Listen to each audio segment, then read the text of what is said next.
hot minute. Oh my goodness. And I want to talk to everyone about astrocartography because let me tell you, this is my new hyper focus. I'm very excited about it. I'm still learning. There's so much to learn. I still have a lot to learn, but what I already know has been phenomenal. So I've come on to have a chat about it, to open up the floodgates with everyone about this interesting topic of astrocartography. Do you know what it is? Do you know what this is? Have you heard of it before? If so, what do you know? If not, welcome. We can chat. Because I just did what's called group call on Friday night. River, please don't scratch the carpet. I don't want to yell at you in front of everyone. That's not very nice. Come over here. Come say hi. River is my cat. So on Friday night, I did a group call with my Suburban Witches Society, and everyone who was on the call had the opportunity to have an astrocartography reading, which is basically, it's an astro mapping technique. What is astro mapping? Astro mapping is astrology and maps together, and it's where we basically overlay your birth chart on a map. So it's really, really fun. If you've never run one before, it looks really crazy. I'll see if I can show you guys. And please feel free to actually engage and talk and ask questions or just say stuff. Otherwise I will probably get bored and jump off. I have not been live in a very long time and I have far less patience for it than I used to. But back in the day, when I would go live on TikTok or here on Instagram, there'd be thousands of people, and now there's 6 because obviously social media has changed as a whole. So it's just very different. So I will show you guys. Am I able to? Yes, I am. Can you see this? This is what astrocartography maps look like. As you can see, there are a bunch of lines basically going up and down. All right. Some are kind of curved. That's because we have a round Earth. But we can zoom in. We can see what some of them are. And along the top here, you'll see they have planetary glyphs and 2 little letters. And you can move around and see. Now, this will be different for everybody, okay?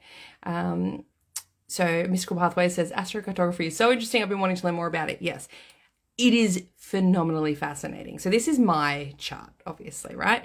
You can just run a free one on Astro Danced. It's very, very easy. I'll show you guys, I'm currently writing a big blog post all about astrocartography and what it is. I call ACG for short, astrocartography. There are different forms of astro mapping techniques, which I'm talking about here. So astrocartography, there's cyclocartography, relocated charts, geodetics and geodetic charts, and local space astrology. I also adore local space astrology, and I'm probably going to be doing more on that at a later date with everyone in the Suburban Witches Society and writing some more content around it because it is so fascinating and it directly relates in with astrocartography. Okay, so that is what I'm currently working on in the Suburban Witches Society. So that's a private post where people get all that sort of information. And it's going to go through what it is, where it comes from, what it means, how to run a chart, what all of the lines essentially can mean, how you can sort of start to piece it together. But the problem is, now I saw someone else, another astrologer, that had made a lead magnet, which was amazing. And it was basically this line means this. But the way I was taught it by Gloria Rocca, who was teaching on astrocartography and local space astrology at Oxford over in the European summer. I was going to say the summer, but I'm in winter here, spring. So for summer school at the Faculty of Astrological Studies, the way she was teaching it is that your birth chart always comes first. Your birth chart always comes first. And what is in your birth chart directly implies and impacts the way those lines will show up. For example, is the interpretation of ACG different to, let's say, with numerology? Yeah, so the way you interpret it, it's similar to other forms of astrology, except there are no houses in astrocartography. So if you're familiar with any other form of astrology, this one uses no houses, okay? And it uses no aspects. I'm sure there's probably people who do or can, or the way I've been taught, there's no aspects either. So what we're looking at is the planets themselves and how they intersect with the axis points in your chart, which is your ascendant, descendant, MC, and IC. Okay, so the midheaven and the Chali.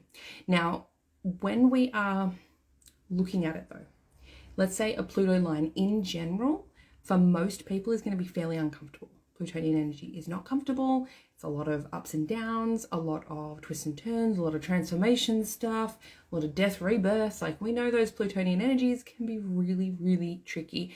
As we would all know right now, Pluto is, we've had this very long Pluto in Capricorn, and it's just about to shift into Aquarius. So we're all going to feel that big shift in our own charts, and Pluto's there for a while. Now, let's just say, however, that Pluto is your chart ruler. So maybe Pluto rules your rising sign, or maybe you have a lot of Plutonian energy, or it's like you're really comfortable with that. You've done a lot of work with that in your life, and it's not uncomfortable for you. Well, then when you look at a Pluto line on your astrocartography chart, that's not going to have the same result as someone else who's really unfamiliar with that energy. So you might find that it's really lovely to live on a Pluto line and you love it and you thrive on it, right? Maybe you're a psychic medium and that just like works super well for your career. Like if you're on a Pluto MC line, right?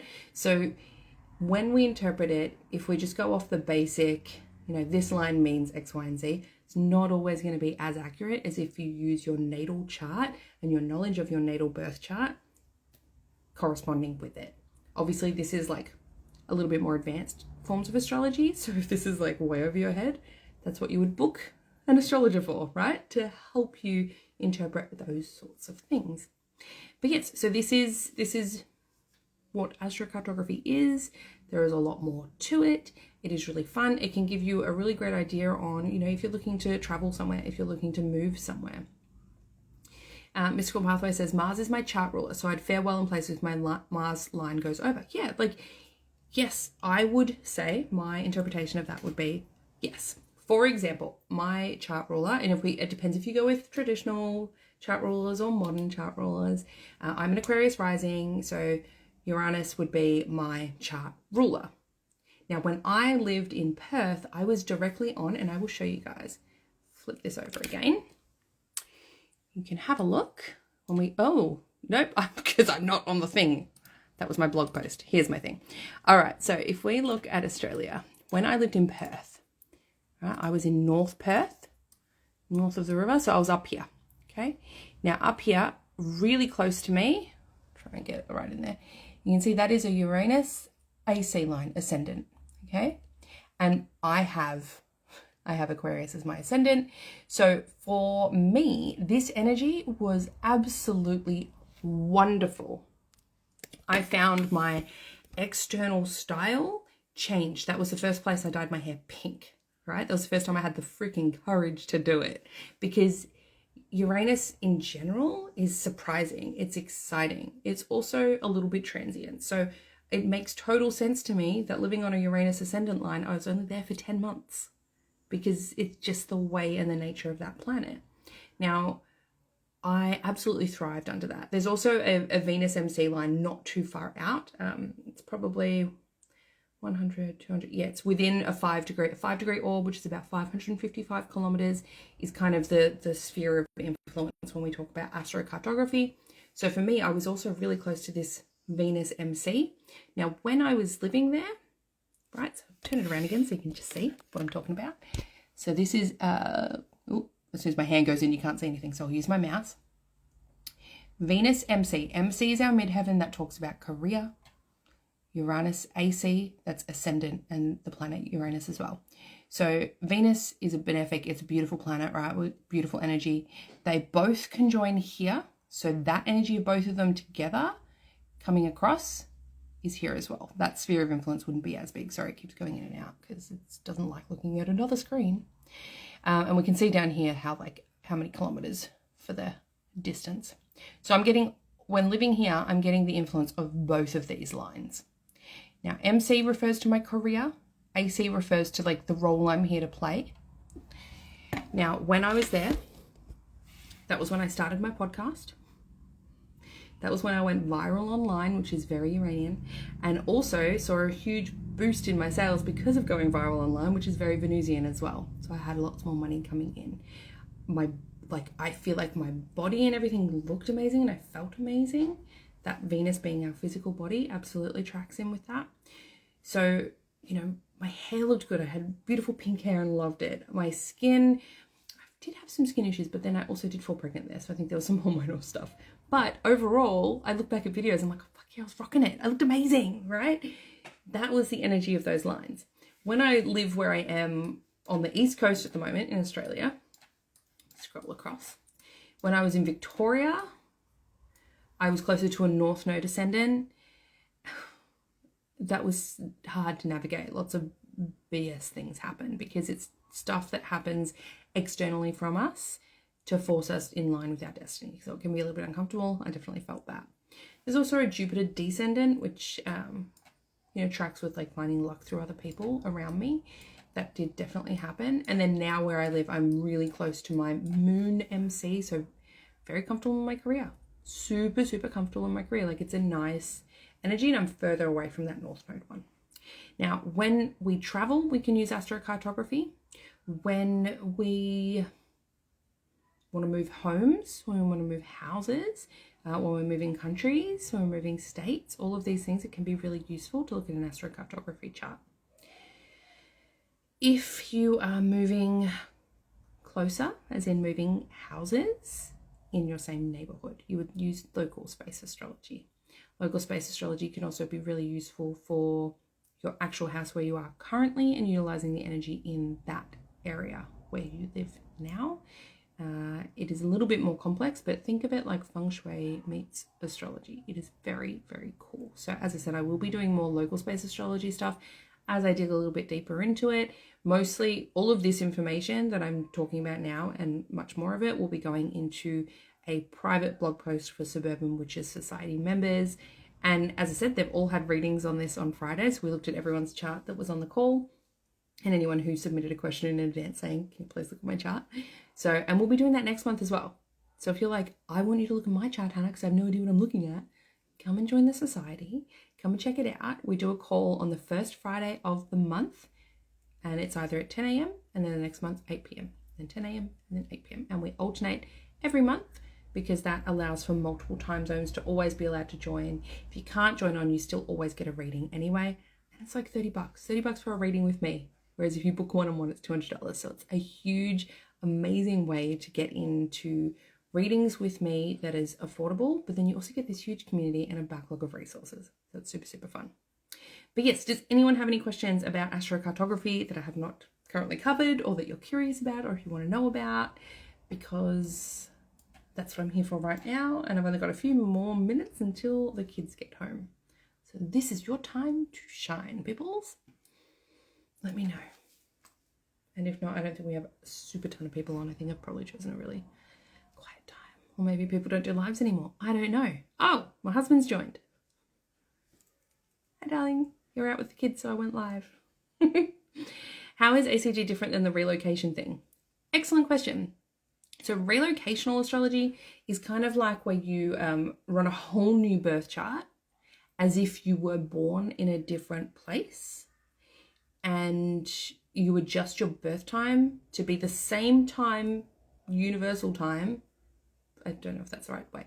Same time, you just adjust it for that new time zone, right? So if you were born in Melbourne, Australia, and you wanted to run a relocation chart for Paris, you would look at the time at like, say, 10 a.m. birth time in Melbourne, Australia is, I don't know, maybe like 8 p.m. the day before in Paris. So you would run it for then, as if you were born at the exact same time, but in Paris.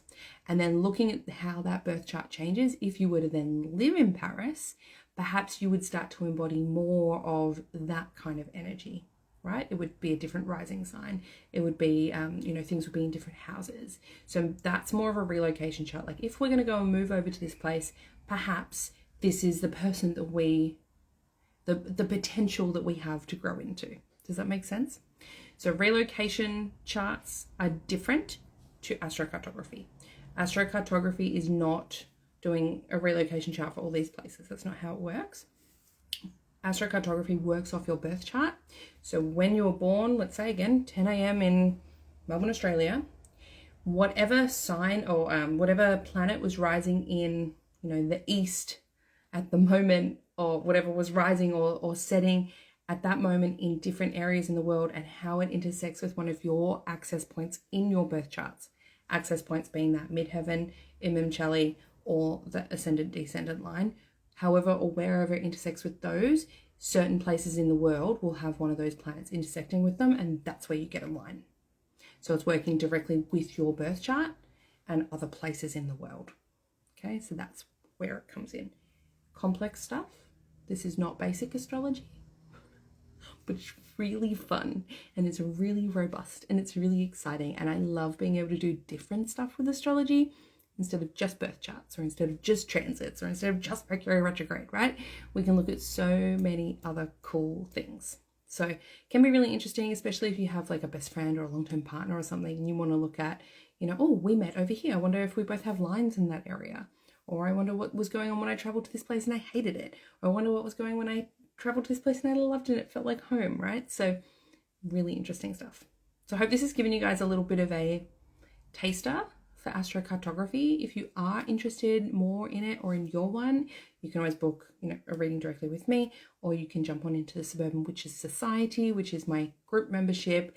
We do readings every month, first Friday of the month.